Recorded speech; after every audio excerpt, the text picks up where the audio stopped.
Les conséquences pour le travail, elles sont très incertaines. Vous savez que la fin du travail a été théorisée depuis très longtemps. 2 empereurs romains ont interdit les outils de levage à Rome de peur de créer du chômage. La reine Élisabeth Ier a interdit les machines à tricoter pour la même raison. Malthus, je ne vous fais pas de dessin.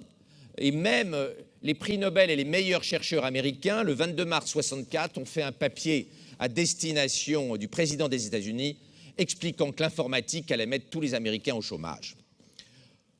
Y compris Pauling, double prix Nobel, qui s'est ridiculisé, enfin, qui en tout cas a montré qu'on peut être un savant de gauche et ne pas comprendre la dynamique économique schumpeterienne.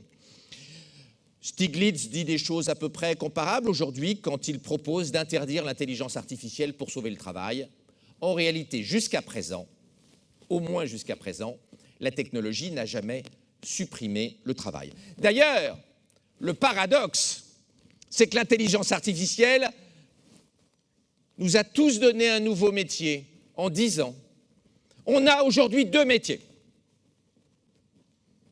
Le premier métier, c'est le métier pour lequel on est payé. Directeur d'EHPAD, manager, cadre chez Airbus.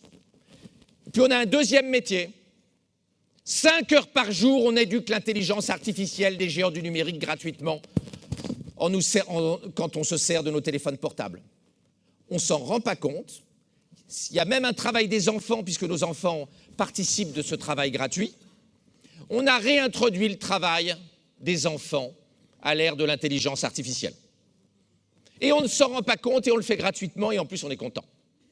Donc non seulement l'intelligence artificielle n'a pas tué le travail, mais elle nous a donné un deuxième travail, un travail gratuit, un travail à but non lucratif. On est quasiment dans une utopie à la Benoît Hamon, de travail à but non lucratif, coopératif. On croirait les utopies socialistes des années 1850.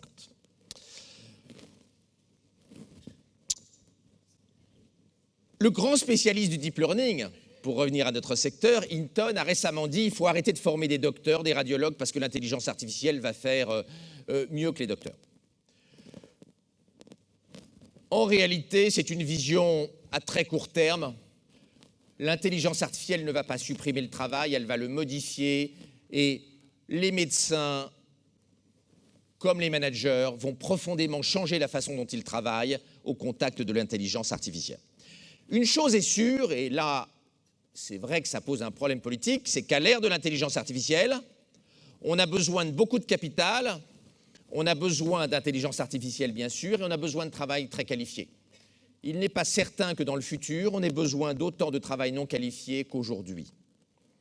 Notamment si les robots, comme les robots de Boston Dynamics, qui coûtent aujourd'hui encore très cher, demain ne valent plus que quelques dizaines de milliers de dollars.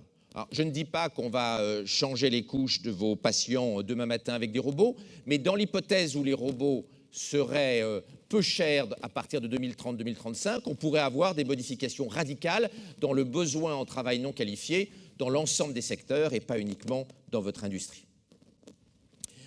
Je ne vais pas insister sur les modifications prévisibles de l'organisation du travail très qualifié, du travail moyennement qualifié et du travail peu qualifié, mais on pourra peut-être y revenir dans la discussion tout à l'heure. On estime que le principal problème qu'on va avoir en termes de travail, c'est le manque de travailleurs ultra qualifiés. Je ne parle pas de Bac+2, je parle davantage de X-Harvard ou de Caltech Normal Sup, et on pense qu'on manquera de 85 millions d'emplois ultra qualifiés entre 2035 et 2040. Vous voyez qu'il y a beaucoup d'imprévisibilité, beaucoup d'incertitudes sur les conséquences sur l'organisation du business et sur le travail à cause de l'intelligence artificielle. LOL. Le mec, il dit que l'IA va travailler à notre place, et alors qu'on devrait s'en réjouir, il arrive à faire croire que c'est un problème. LOL. Et en plus, il dit que c'est un problème pour les moins qualifiés, alors que c'est uniquement un problème pour lui et ses copains, ceux qui travaillent avec leur intelligence. Pour les moins qualifiés, ceux qui travaillent avec leurs mains, il y a déjà les robots.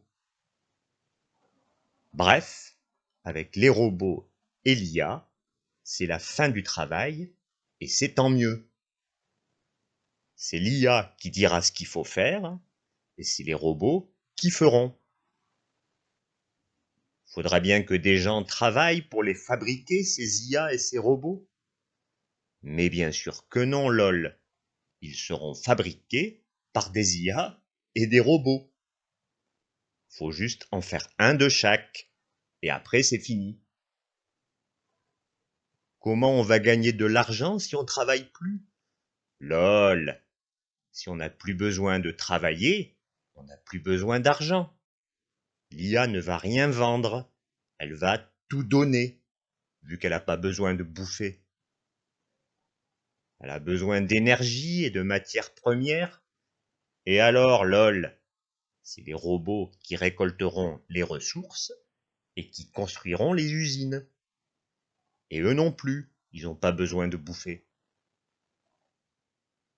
Alors c'est quoi le problème s'il n'y a plus d'argent? C'est un problème pour qui?